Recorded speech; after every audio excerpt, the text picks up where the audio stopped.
Today's project, 2011 Ford F-250 non-Super Duty. I don't know. I think if it's Super Duty, it says Super Duty on the side, but it's a gas motor. Got a little check engine light on, and I want to show you guys.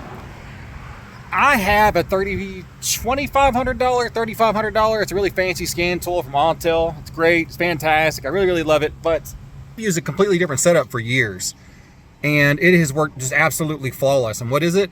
It's this little bitty ELM 327 Bluetooth adapter.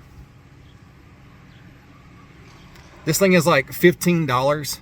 If you guys want one, like I highly recommend you guys get one of these. Now the link that I'll put down in the description, of course, it's an affiliate link. I do get a little percentage of the sale, which I appreciate. But I've had this thing for years, right? And I've given, I don't know how many of these away. I keep this in my service truck plugged into the OBD2 port all the freaking time. And the app that I use is called Torque Pro. So let me get this plugged in, and then I will show you guys. Plug it in, you see the lights come on, then you know it's working. Okay, we got a cylinder number 2 misfire, and that was the only one. So let's look at the engine real quick. I went ahead and looked at this. Now Ford goes 1, 2, 3, 4, 5, 6, 7, 8.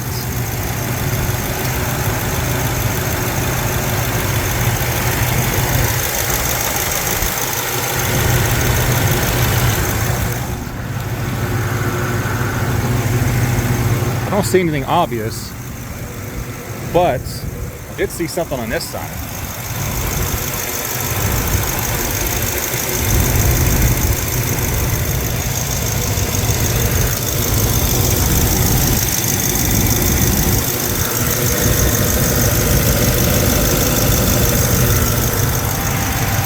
I don't know why that plug wire's down there, but that's probably not a good thing.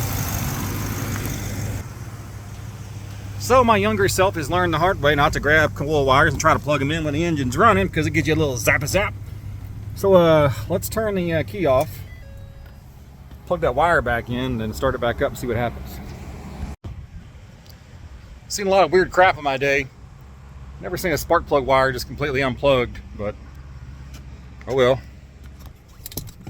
Also, oddly enough, the check engine light, the code is for cylinder number 2. And that should be cylinder number 8. Didn't have a code for that. Maybe the Torque Pro app was confused. I don't know. So what I'm gonna do is I'm gonna fire it up. I'm gonna turn the key on engine off. And there we go. Coio.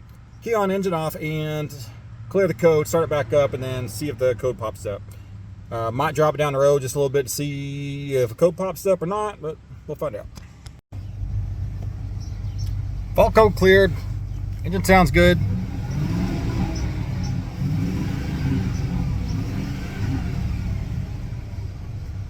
Sounds fine. Strange. Pretty clean truck. It's for sale. And I need a truck. I ain't got that kind of cash laying around. I'll talk to him, see if he'll will and deal me.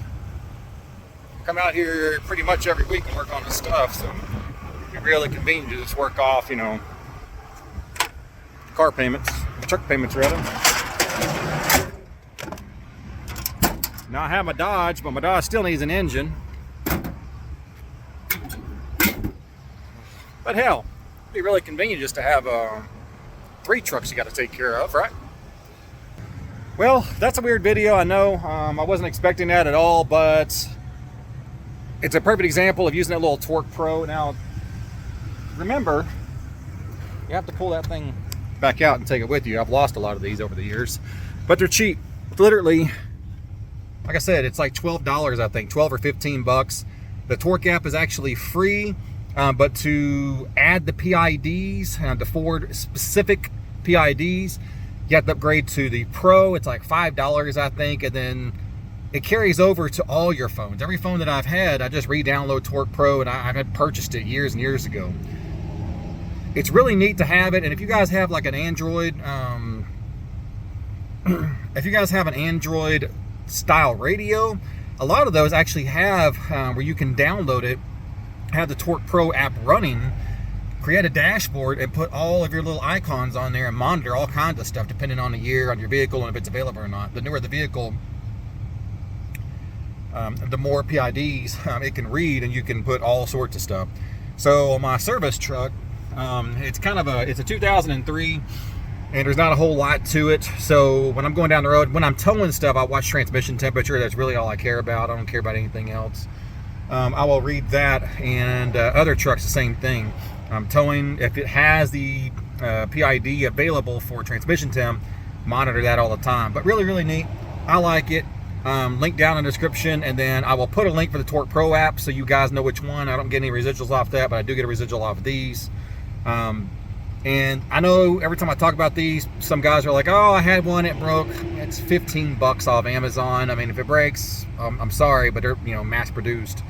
So try yours, buy it for, Father's Day, for a gift. Like I literally give, no bullcrap, I probably give about at least 10 of these away a year just to customers and friends of mine. I'll be talking about them, and they're like, oh, I don't get that. I was like, I'll tell you what, here, I'll get the one out of my service truck, I'll give it to you, hand me your phone, I'll download everything for them, show them how to use it, and it saves me a trip, because then next time when they call me for their check engine light on, I'm like, you still got the little dongle stuck into your thingo? Pull up Torque Pro, and then read the codes, and let me know what this and this and this says, so when I'm coming out, I don't have to make a trip out there and diagnose. But short, sweet video. Hope you liked the video. Hit the like button, hit the subscribe button, throw your own stories down in the comments if you use something like this in the Torque Pro app, or you iPhone guys. Let me know what you guys use, because they don't make Torque Pro isn't for iPhone. I think you have to get car gauge or scan gauge or Carvana or whatever the hell it is. Appreciate you guys watching, and get out and fix it.